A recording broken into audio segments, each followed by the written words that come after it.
Hello friends, welcome back. मेरा नाम है कपिल जैन और आज हम बात करेंगे कि वाई आई थिंक आईफोन या आईओएस जो उसका ऑपरेटिंग सिस्टम है is better than Android.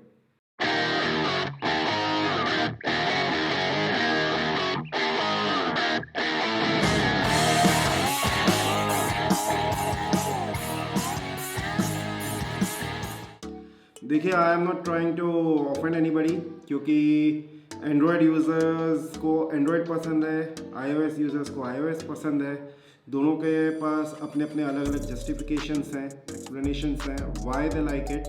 But I am just trying to explain over here कि व्हाई आई थिंक कि भाई iOS या iPhone is better than Android, at least in my particular use case. तो चलिए start करते हैं। सबसे पहला पॉइंट मैं लूँगा इकोसिस्टम जो एप्पल ने बनाया। एक्चुअली ये जो है इकोसिस्टम है, it's basically very very smart move by Apple. मतलब इसमें ऐसा है कि अगर एक बार आप एप्पल के इकोसिस्टम में घुस गए तो फिर आप उससे बाहर नहीं निकल पाएंगे। मैं आपको अभी खाली जस्ट अपना ही रिसेंट एक केस बता रहा हूँ। आईफोन ये 13 प्रो मैक्स ख़रीदने से पहले मैंने सैमसंग का गैलेक्सी फोल्ड 3 ऑर्डर भी कर दिया था उसकी वेबसाइट पे, लेकिन बाद में बहुत सोचा कि हाउ विल मैं अपने मेरा जो अभी एट प्रेजेंट मैं टास्क करता हूँ, ये जो मेरा बिजनेस वगैरह है रिलेटेड उससे, वो पूरा मेरा डिस्टर्ब हो जाएगा अभी जो मेरा मेथड बना हुआ है। तो फिर फाइनली मतलब मैंने सेकेंड डे ही उसका ऑर्डर कैंसिल कर दिया। नहीं तो मैंने Fold 3 with Galaxy Watch Classic LTE version और ईयरबड्स तीनों चीज़ ऑर्डर कर दिए थे, but then I cancel it और मैं फिर वापस ये ही अपना क्या बोलते हैं आईफोन का 13 प्रो एक्स ले लिया मैंने। लेकिन अब इसका रीज़न बताता हूँ कि लाइक क्यों और कैसे। देखिए, इसका इकोसिस्टम में क्या हो जाता है इसके इकोसिस्टम के कुछ फीचर्स मैं आपको बता रहा हूँ, एटलीस्ट जो मैं यूज़ करता हूँ। सबसे पहले हैंड्स ऑफ की बात करते हैं। हैंड्स ऑफ में क्या होता है कि कोई चीज़, कोई साइट या कुछ मैंने इधर खोला तो वो ही मैं मतलब वो प्रोसेस, जैसे सब नोट्स में मैं इसके अंदर कुछ लिख रहा हूँ अपने मैक में या आईपैड में, तो उधर से ही वो मेरा कंटिन्यू हो जाएगा मेरे आईफोन पे। अगर मैं सपोज मैं उधर से जा रहा हूँ, उठ के मेरे को कहीं अर्जेंटली जाना पड़ा तो I can continue same thing. मैं अपने मोबाइल पे कोई साइट विजिट कर रहा हूँ तो मैं अगर अपने पीसी मैक पे आया या आईपैड पे आया तो मैं उधर से ही वो सेम साइट को खोल सकता हूँ, या कोई भी और मैं टास्क कर रहा हूँ। तो ये एक बहुत बड़ा फीचर है। फिर एंड्रॉयड या iOS में iCloud है जो एप्पल का खुद का एक बहुत अच्छा सिक्योर सिस्टम है, क्लाउड सिस्टम। इसके और दूसरे ऑप्शन भी है, वन ड्राइव है, जी ड्राइव है, सब कुछ है। लेकिन iCloud क्या है कि पूरी तरह सिस्टम में इंटीग्रेटेड है।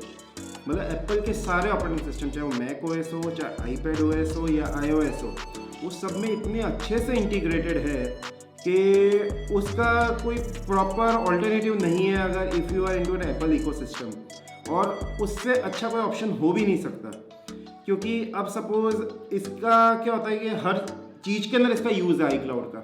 अब सपोज नोट्स एप्लीकेशन आप एक ले लीजिए। नोट्स में इसके अंदर अपने मैक में यूज़ करता हूँ, मैकबुक प्रो पे, और उसके अंदर मैंने जो करा वही सेम चीज़ मेरे को मेरे आईपैड में मिल जाती है और वही सेम चीज़ मेरे को आईफोन में मिल जाती है। अभी मैं कहीं बाहर हुआ, मेरे को आइडिया आया अचानक या कुछ, अगर मेरे को इंपॉर्टेंट चीज़ नोट करनी है, मैंने इधर नोट करी, वही सेम चीज़ मेरे को इधर मिल जाएगी। इसके अंदर ये iCloud ही यूज़ करता है बैक एंड में। यूनिवर्सल क्लिपबोर्ड की बात करते हैं, कोई वेबसाइट मैंने विजिट करी, उसके अंदर से मेरे को कुछ कॉपी पेस्ट करना है इधर अपने मैक में या आईपैड में, तो मैं इसके अंदर जो कॉपी करूँगा, सिलेक्ट करा, कॉपी करा और इधर आके पेस्ट करूँगा मैक में या आईपैड में, तो वो सेम चीज़ एज इट इज़ पेस्ट हो जाएगी। मतलब उसका क्लिपबोर्ड भी एक यूनिवर्सल रहता है इनका। इसके सारे जितने, खाली मेरे सारी की सारी चीज़ें एक iCloud अकाउंट से कनेक्टेड होनी चाहिए। फिर अब जैसे सपोज एयरपॉड्स हैं, मैं एयरपॉड्स 2 यूज़ कर रहा हूँ, तो अगर ये एयरपॉड्स हैं, मेरे को एक ही एयरपॉड लेना है और उसको मेरे को बस एक कोई भी सिस्टम से कनेक्ट कर लेना, चाहे वो मैक हो, चाहे आईपैड हो या आईफोन हो मेरा, और एक बार मैंने इससे कनेक्ट कर लिया तो उसके बाद वो सब पे चल जाएगा। मैं जिस पे चाहे यूज़ कर सकता हूँ, मेरे को कोई बार बार रिकनेक्ट नहीं करना, डिसकनेक्ट नहीं करना, कुछ नहीं करना। ये एक इसका इकोसिस्टम का बेनिफिट है। फिर एयरप्ले, एयरप्ले यानी मैं स्ट्रीमिंग कर सकता हूँ। मेरा अगर इसका फ़ोटोज़ या मूवीज़ जो मेरे आईफोन पे है या आईपैड में है या जो भी है, उसको मैं मैक पे भी कर सकता हूँ, एप्पल टीवी पे भी कर सकता हूँ स्ट्रीमिंग। नोट्स एंड सिंकिंग वो वापस आई क्लाउड का जो मैंने आपको बताया, उसी में मैंने जो नोट्स में मैंने कुछ लिखा वो करा, वो सिंक होकर सब में हो जाता है। सेम वे फ़ोटोज़, मैंने जो भी फ़ोटोज़ आईफोन से लिए वही सेम मेरे को अपने फ़ोटोज़ ऐप में मेरे मैक में मिल जाएंगे या आईपैड में भी मिल जाएंगे। वो सारा आई क्लाउड के थ्रू सिंक्रोनाइज हो रहा है। फिर इसका सबसे इम्पोर्टेंट एक है iOS या आईफोन्स का या एप्पल कंपनी का प्राइवेसी। और ये iOS 15 जो भी लेटेस्ट रिलीज है उसके अंदर तो इन्होंने इसको और बढ़ा चढ़ा दिया, इतना मतलब अच्छा कर दिया है। मतलब 13 Pro X का मेरे को मतलब 13 Pro Max पूरा पैसा वसूल है। iOS 15 में अपना 11 Pro में भी यूज़ कर सकता हूँ, पर अब नया है तो और फास्ट है, सब कुछ है। मतलब प्राइवेसी इतना अच्छा कर दिया इसके अंदर। लाइक प्राइवेट रिले एक फीचर है उसका, मैंने एक और वीडियो बनाया है, उसका मैं आपको लिंक डिस्क्रिप्शन में और ऊपर भी हो सकेगा तो कार्ड में दे दूंगा। और इसी के ऊपर है जो सेटिंग्स हमको क्या ऑन और ऑफ करनी चाहिए, उसमें मैं प्राइवेट रिले वगैरह सब पूरे डिटेल में एक्सप्लेन करा है। लेकिन आपको बता देता हूँ, private relay is like a private proxy या VPN फॉर सफारी। जो सफारी iOS का वेब ब्राउज़र है, डिफ़ॉल्ट वेब ब्राउज़र, तो उसका क्या है कि सफारी में अगर मैं इसको इनेबल कर देता हूँ प्राइवेट रिले, तो कोई भी अगर मैं वेबसाइट खोलता हूँ या कुछ भी खोलता हूँ, वो एक मतलब मेरे को एक प्राइवेट VPN फ्री में मिल रहा है एप्पल की तरफ से, वो उस वेबसाइट को वही IP मिलेगा। तो इससे क्या हो गया, मेरे को सिक्योरिटी और प्राइवेसी का ये लोग इतना ध्यान रख रहे हैं, मैंने ये फ्री में सर्विस दे दिया अगर इनका iCloud प्लस का सब्सक्रिप्शन है, iCloud का सब्सक्रिप्शन है अपने पास। फिर हाइड माई ईमेल, ये भी एक बहुत अच्छा फीचर है। हाइड माई ईमेल में क्या, आज हम लोग किसी वेबसाइट पे अगर कोई फ्री सॉफ्टवेयर भी डाउनलोड करना है ये कहीं पे कोई इन्फॉर्मेशन लेने तो वो सबसे पहले ईमेल एड्रेस मांगते हैं। एक बार आपने अपना ईमेल एड्रेस दे दिया तो बस आपको फिर स्पैमिंग चालू। तो ये लोग क्या करना है, हाइड में खाली अपने इसमें एप्पल आईफोन के ऐप अंदर जाओ, इसमें सेटिंग्स में, और उधर हाइड माई iCloud के अंदर हाइड माई ईमेल पे क्लिक करो, तो एक टेम्पररी ईमेल एड्रेस आपको जनरेट करके दे देगा, और वो ईमेल एड्रेस आप इसके अंदर दे दीजिए जहाँ पे भी आपको करना है। और ये ईमेल एड्रेस पे जो भी मेल्स आएंगी आपके मेन ईमेल पे आती रहेंगी। जब आपको लग रहा है कि भाई यहाँ आपको उस पर्टिकुलर वेबसाइट से नहीं चाहिए और फर्दर ईमेल्स या परेशान हो गए ईमेल से, तो उसको जाकर डिलीट कर दीजिए। खाली जो एडिशनल आपका टेम्पररी ईमेल एड्रेस बनाया है तो ये आपने डिलीट कर दिया, तो अब वो जो भी ईमेल्स आएंगे सारे बाउंस हो जाएंगे, आपके पास एक भी नहीं आएगी। You won't get any spam. मतलब आपको जब आपका खुद का मेन ईमेल एड्रेस है वो आपको कहीं पे भी देने की ज़रूरत नहीं है, ये जहाँ पे भी आपको लगता है वो स्पैमर्स के हाथ में जा सकता है। फिर इसके अलावा प्राइवेसी में इसके और भी बहुत सारे हैं। सबसे पहले प्राइवेसी को ऐसा है कि इसका iMessage ले लो, वो भी फुल्ली एनक्रिप्टेड है। फिर इसका मतलब इसका मैंने केस एक मेरे like one of my known person, उनका आईफोन चोरी हो गया था। लाइक वो जा रहे थे रोड पे और अचानक किसी ने ग्रैब कर लिया, बाइक पे आए थे जो आते हैं चोर, and you won't believe it, उस बंदे ने उस मोबाइल पे बार बार कॉल करा, तो जिसने उठाया था उसने वो फ़ोन रिसीव करा और बोल दिया मैंने इस ब्रिज के नीचे तुम्हारा मोबाइल रखा है, उधर से ले लो, बिकॉज इट्स एन आईफोन। क्योंकि वो उसको यूज़ ही नहीं कर पाएंगे, it's just like a paper weight for them. क्योंकि आईफोन का इंक्रिप्शन और सिक्योरिटी अब इतना अच्छा हो गया है कि कोई उसको अगर चुरा लेगा तो जब तक उसको या तो उसका iCloud का लॉगिन डिटेल्स चाहिए, उसका यूज़र नेम पासवर्ड और आपका मोबाइल का पिन भी चाहिए, दो चीज़ उसको चाहिए किसी भी मोबाइल चोर को, तभी वो उसके अंदर घुस पाएगा। मतलब इवन गवर्नमेंट एजेंसीज भी इसके अंदर लॉगिन नहीं कर पाती हैं, और जब अनलेस एंड अनटिल एप्पल खुद उनको इसका अनलॉक करके दे, इसका कुछ हो ही नहीं सकता। मतलब इतना सिक्योर है। फिर आपने फेसबुक का तो इशू सुना ही होगा, इन्होंने ट्रैकिंग वगैरह, जैसे एप्पल इतने इंपॉर्टेंस दे रहा है ट्रैकिंग का, मतलब वो ऑप्शन देता है यूज़र को कि whether you want to allow apps to track you और नॉट, और हर ऐप के लिए आप अपना अलग अलग सेलेक्ट कर सकते हैं ऑप्शन कि आपको इस ऐप को अलाउ करना है, इसको नहीं। तो फेसबुक इसलिए तो इतना ऊंचा नीचा हो रहा है, कितनी एडवर्टाइज कर रहा है, सब कुछ कर रहा है कि Apple is killing small businesses, ये वो ब्ला ब्ला ब्ला, बट एक्चुअल में इससे फेसबुक को बहुत तगड़ा लॉस हो रहा है। वो उसकी एड रेवेन्यू ज़बरदस्त टूट रही है इसकी वजह से, क्योंकि लोग बाग अप्रूव नहीं करते, जो भी जिसको भी अपनी प्राइवेसी प्यारी है वो इसको डू नॉट ट्रैक कर देता है। और वो डू नॉट ट्रैक है तो फेसबुक को मालूम ही नहीं कि मैं इस बंदे को किस तरीके की ऐड दिखाऊँ, क्योंकि उसको उसका पता ही नहीं, एक्टिविटीज़, उसका इंटरेस्ट, वो सब नहीं पता चलता है। तो इससे फेसबुक को बहुत बड़ा लॉस हो रहा है, और इससे हम जो एंड यूजर्स हैं उसको ये बेनिफिट, हमको फालतू की ऐड नहीं देखनी पड़ती।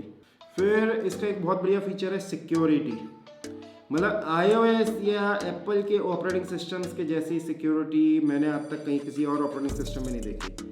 iOS के अंदर सबसे पहले मालवेयर या वायरस का प्रॉब्लम है ही नहीं। खाली एक कंडीशन है, आपको इसको फुल्ली अपडेट रखना है। अगर आप ऑपरेटिंग सिस्टम अपना अपडेट नहीं कर रहे हैं, पैचेस इंस्टॉल नहीं कर रहे, जब भी एप्पल रिलीज़ करता है वो ऑटो पे ही होता है। अगर आपने डिसेबल, सपोज बाई चांस आपने ऑटो इंस्टॉल डिसेबल कर दिया या ऐसा कुछ है, तो फिर पॉसिबल है कि कोई वल्नरेबिलिटी के कारण आपका मोबाइल हैक हो जाए, इन्फेक्ट हो जाए। नहीं तो सबसे इसके अंदर क्या होता है कि आप जो एप्पल का ऐप स्टोर है उसके अलावा कहीं से भी कोई भी एप्लीकेशन इंस्टॉल नहीं कर सकते। अगर आप इंस्टॉल ही नहीं कर सकते कहीं से, तो वायरस थ्रू जो APK वगैरह जो एंड्रॉयड में होता है उधर से जो आ जाता है वो आएगा ही नहीं। और कोई वेबसाइट वगैरह जो ऐसी आती है मालवेयर वगैरह की, वो खाली अगर आपका operating system up to date है तो वो भी, क्योंकि एप्पल सब कुछ पैच करता रहता है, तो आपका उधर से भी इन्फेक्ट नहीं होगा। और एप्पल का ऐप स्टोर में एप्लीकेशन का अप्रूवल प्रोसेस बहुत स्ट्रिक्ट है। दे चेक इट इन सच अ वे कि कोई वायरस या मालवेयर उसमें घुस ही नहीं सकता। मतलब प्ले स्टोर के अंदर, गूगल के प्ले स्टोर में तो कितने केस, अगर आपने खुद ने भी सुने ही होंगे कि कितनी एप्लीकेशंस ऐसी आती हैं जो खुद मालवेयर या वायरस होता है, मतलब डाउनलोड करते ही आपका मोबाइल इन्फेक्ट हो जाता है। पर एप्पल का आपने कभी नहीं सुना होगा ऐसा कि उसके ऐप स्टोर में कोई भी ऐप ऐसी आई जिसमें मोबाइल इन्फेक्ट हो गया या हैक हो गया, नथिंग, नेवर। और मतलब आजकल के टाइम में mobile security is very very important. Bank में लॉगिन करते हैं, बैंकिंग करते हैं हम मोबाइल से, OTP भी हमारे इसी पे आते हैं। फिर मेरा तो मतलब बिज़नेस आधा मोबाइल पे चलता है। अपनी मोबाइल मतलब बिलिंग सिस्टम में मैं लॉगिन करता हूँ, मेरे सारे बैंक अकाउंट में लॉगिन करता हूँ, पेटीएम भी यूज़ करता हूँ, गूगल पे भी यूज़ करता हूँ, मेरा स्ट्राइप का पेमेंट गेटवे है वो भी इसके ऊपर एक्सेस करता हूँ, मेरे सर्वर्स में लॉगिन करता हूँ। मतलब मेरा तो सब भी कुछ इस पर चलता है। तो मेरे लिए सिक्योरिटी इज़ वेरी इंपॉर्टेंट और वो मेरे को इससे मिलती है। तो सिक्योरिटी की तो कोई मतलब इसका मुकाबला ही नहीं। हाँ, अब सैमसंग वगैरह ने भी जो नॉक्स वगैरह यूज़ कर रहे हैं, it is good, but still उसके अंदर ये है कि अगर मतलब मोबाइल, जैसे मैंने आपको एक केस अभी बताया था कि one of the person known to me, उसका आईफोन किसी ने स्नैच कर लिया, बट स्टिल उसको वापस मिल गया क्योंकि it's a brick for them. लेकिन सैमसंग के अंदर वो फिर भी उसको मतलब उसको रीसेट करके फॉर्मेट करके यूज़ कर सकता है। मतलब वो आपका चोरी हुआ तो वो चोर के काम आ ही जाएगा, गया। फिर सिक्योरिटी में इसका फाइंड माई आईफोन या फाइंड माई करके जो है app, it is really good. मतलब आपका आईफोन, ये गूगल में भी है वैसे, मतलब सॉरी आई मीन एंड्रॉयड में भी है, लेकिन आईफोन के अंदर बहुत बढ़िया और ये बहुत पहले से है। मतलब मेरा मोबाइल है वो कहीं भूल गया या कोई चोरी भी हो गई तो I can always trace it. मैंने कल ही एक चीज़ देखी, मैंने अपना आईफोन 11 प्रो मैक्स को स्विच ऑफ करा तो उसमें आया कि even after I switch it of, find my से मैं फिर भी उसको ट्रेस कर सकता हूँ। आई am not sure, may be अंदर छोटी सी अलग से बैटरी होती है, क्या होता है that still keeps emitting some signal और समथिंग, पर उसके बाद भी उसको ट्रेस कर सकते हैं। ऐसा उसमें वार्निंग आया था कि even if switching off you can still it is still trackable bye find my app. तो ये एक बहुत बढ़िया फीचर है। मतलब मोबाइल मेरा कहीं पे भी रह जाए, कुछ भी हो, फाइंड माई से मैं कभी भी इसको ट्रेस कर सकता हूँ कि कहाँ रह गया या किसके पास है। मतलब और सिक्योरिटी को लोग इतना सीरियसली लेते हैं कि एप्पल के अगर आपने एक बार आईफोन ले लिया तो लॉन्ग टर्म सॉफ्टवेयर अपडेट्स मिलते हैं। Right now is 2021, iPhone 6s launch हुआ था 2015 में, iOS 15 अभी भी आईफोन 6s के लिए आया है और हो सकता है आईफोन 16 भी उसको दे वो लोग। मतलब 6 साल कौन सी कंपनी, कौन सा एंड्रॉयड की कंपनी अपडेट्स प्रोवाइड करती है? मतलब ये तो पूरा का पूरा ऑपरेटिंग सिस्टम का अपग्रेड दे रहे हैं इतने 6 साल के बाद भी। और ये सोचो कि वो आईफोन 6s मतलब वो एप्पल का हार्डवेयर की क्वालिटी कितनी बढ़िया है कि वो 6s अभी तक चल रहा है, अभी तक लोग बाग उसको यूज़ कर रहे हैं। मतलब ये एक बहुत बड़ा चीज़ है। मतलब कोई कंपनी इतने साल तक अपडेट्स नहीं देती है एंड्रॉयड में, तो कहीं पे नहीं है। आई डोंट थिंक कोई भी कंपनी जो 6 साल तक अपडेट्स दे रही हो। फिर एंड्रॉयड का एक सिक्योरिटी का बहुत बड़ा प्रॉब्लम ये है, एंड्रॉयड इज़ ओपन सोर्स, उसका source code openly online available है, गूगल खुद प्रोवाइड करता है जिससे कि कोई भी उसको यूज़ कर सके। iOS is an proprietary operating system जिसका सोर्स कोड अवेलेबल नहीं है, तो उसके अंदर कहाँ पे क्या है नोबडी नोज। लेकिन एंड्रॉयड इज़ ओपन सोर्स। अब ओपन सोर्स होने का कारण क्या है कि हैकर्स को सब कुछ मालूम है उसमें कहाँ क्या चीज़ है, क्या वल्नरेबिलिटी है, क्या है क्या नहीं। तो इस वजह से भी एक सिक्योरिटी का बहुत बड़ा रिस्क रहता है एंड्रॉयड में। iOS में ये नहीं है, इसलिए उसकी वल्नरेबिलिटी जल्दी नहीं आती। iOS की एंड्रॉयड की निकलती ही रहती है vulnerability. Because the source code is open. फिर iOS का performance it's really fast compare to Android. आप कोई भी मतलब इसका जब फ्लैगशिप फ़ोन आया हो, चाहे सैमसंग का और इसका हो iOS, मतलब सपोज आईफोन 13 Pro Max, तो आप अगर गैलेक्सी फोल्ड 3 से कंपेयर करेंगे, उसके बाद गीक बेंच और ये सब रन करेंगे, तो I am sure you will definitely get better performance, better results for iPhone 13 Pro। इसका एक सबसे बड़ा रीज़न ये होता है कि एप्पल का खुद का ही हार्डवेयर है, खुद का ही ऑपरेटिंग सिस्टम है, तो उसका इंटीग्रेशन इतना बढ़िया, ऑप्टिमाइजेशन इतना अच्छा होता है कि मतलब आज आप सोचो ना, 6 साल पुराना 6S जो है वो आज भी यूज़ कर रहे हो, उसके ऊपर सारी ऐप्स भी चलती हैं, जो भी ऐप स्टोर में अवेलेबल हो सब उसके ऊपर रन होगा। उसके पीछे रीज़न क्या है? Because it's very optimised. मतलब आज भी 6S चल रहा था, इससे ही आपको एक आइडिया आ जाएगा हाउ फास्ट एंड स्मूथ है। आप कोई भी ऐप मतलब सेम सॉफ्टवेयर को अगर आप दोनों को रन करेंगे, एंड्रॉयड और iOS पे, दोनों लेटेस्ट मोबाइल ले लीजिए, you will always find that iOS के ऊपर वो बेटर परफॉर्म कर रही है। कोई गेम ले लीजिए, कुछ भी लीजिए, इतना ऑप्टिमाइज्ड है ऑपरेटिंग सिस्टम। फिर एप्पल के ऐप स्टोर के ऐप्स अप्रूवल का प्रोसीजर या पैरामीटर्स बहुत स्ट्रिक्ट है। लाइक जैसे ऐप, जो भी ऐप है, it should be good looking, it should be secure, it should be resource मतलब ऑप्टिमाइज फॉर रिसोर्स कंजम्पशन, मतलब कम से कम वो रिसोर्सेज यूज़ करे, जैसे कि रैम, CPU वो कम से कम यूज़ करे। मतलब उसके तो इसलिए क्या हो जाता है, उसके अंदर जो डेवलपर्स हैं ना, उसके लिए ऐप को वो तो इतना ऑप्टिमाइज़ कर देते हैं कि वो पुराने आईफोन पे भी एकदम फास्ट चलती है। और एंड्रॉयड में ये सब नहीं है, तो एंड्रॉयड में तो चलता रहता है, आप कुछ भी डालो, मतलब मालवेयर और वायरस तक पहुंच जाता है प्ले स्टोर में, तो ये तो क्या है। तो इसलिए ये एक बहुत बड़ा कोई, अब जैसे मैं एक सिक्योर CRT है, एक ऐप है यूज़ करता हूँ मैं, यही अपने मैक पे भी यूज़ करता हूँ, उसी का वर्जन उन्होंने iOS का लॉन्च कर दिया है। मैं करीब 5-6 साल से iOS पे यूज़ कर रहा हूँ, लेकिन एंड्रॉयड पे वो लॉन्च ही नहीं कर रहे, क्योंकि एंड्रॉयड में सबसे पायरेसी इतनी ज़्यादा होती है कि आपने APK कहीं से भी ले लिया, डाल लिया, हो गया। तो उसमें कंपनी कमाएगी कैसे? जिसका आप सॉफ्टवेयर यूज़ कर रहे हैं वो कमाएगी नहीं, तो डेवलप क्यों करे? तो ये इसकी वजह से भी मतलब, और कुछ ऐप्स ऐसी हैं जो खाली iOS पे ही अवेलेबल है, एंड्रॉयड पे अवेलेबल ही नहीं है। और उसका भी एक बहुत बड़ा रीज़न ये है, पायरेसी। एंड्रॉयड में पायरेसी दुनिया भर की होती है, आईफोन में, iOS में पायरेसी ना बराबर है। मतलब जेल ब्रेक वगैरह अगर कोई कर ले तो कर सकता है, पर फिर अपने मोबाइल को इनसिक्योर बना ले रहा है।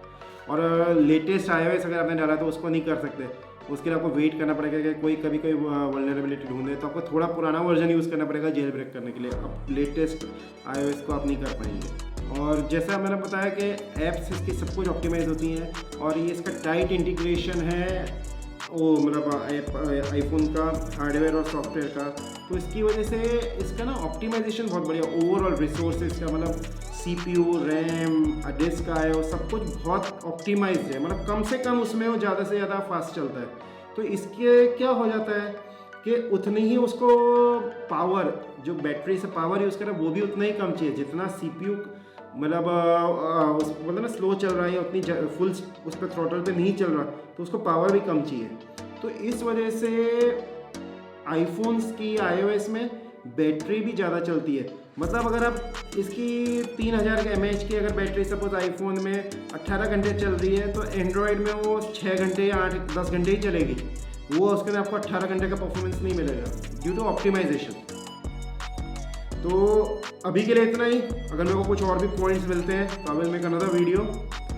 आई होप आपको अच्छा लगा होगा। And again I don't mean to offend any Android user, these are just my thoughts of why I am using iOS या iPhone। मतलब फ्लैगशिप फ़ोन सैमसंग वगैरह के सबके अवेलेबल हैं, और they are very far like better good looking than iPhone अभी जो नए आए हैं। बट स्टिल मेरे को इसकी वजह से, क्योंकि इसका जो परफॉर्मेंस, सिक्योरिटी, प्राइवेसी ये सब है, इस वजह से that's why I am sticking with iOS या एप्पल। तो I hope you like the video. तो अगर आपने अभी तक सब्सक्राइब नहीं करा तो सब्सक्राइब करिए, चैनल को, वीडियो को लाइक करिए, और कमेंट्स में बताइए आपका क्या मानना है, आप क्या यूज़ करते, कौन सा यूज़ करते हैं, एंड्रॉयड या iOS, और क्यों। Thank you, have a great day.